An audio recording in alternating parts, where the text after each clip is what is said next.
कसे आहात सगळे? नमस्कार सगळ्यांना. श्री स्वामी समर्थ.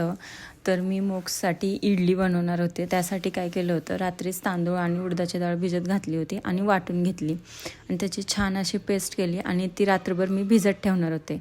मोक्षला इडली खूपच आवडते आणि खूप दिवस झालं मी इडली केली नव्हती, म्हणून हे त्याच्यासाठी सरप्राईज होतं.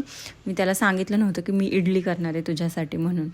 तर मी रात्रभर भिजत ठेवलं आणि सकाळी कुकरमध्ये शेवगा टमॅटो टाकून डाळ लावली कुकरसाठी आणि त्यानंतर इडली करायला ठेवली. इडली लावून झाल्यानंतर चटणीची तयारी करायला घेतली. चटणीची सगळी तयारी करून घेतली. पण हा बघा, आमचा मोक्ष काही उठतच नाही, त्यामुळे रोज सकाळी शाळेत जायला खूपच लेट होतं. आणि इकडे मी सांबर आणि चटणीची तयारी केली. नंतर चटणीला फोडणी दिली. त्यानंतर सांबर बनवून घेतला. छानपैकी सांबर केला. जास्त तिखट केला नाही, कारण मोक्षला तिखट नाही चालत. आणि हे बघा, इडली सांबर आणि चटणी रेडी होती, पण मोक्षला काही ते माहीत नव्हतं. मी एकदम त्याच्यासमोर घेऊन गेलं तर तो खूपच शॉक झाला होता.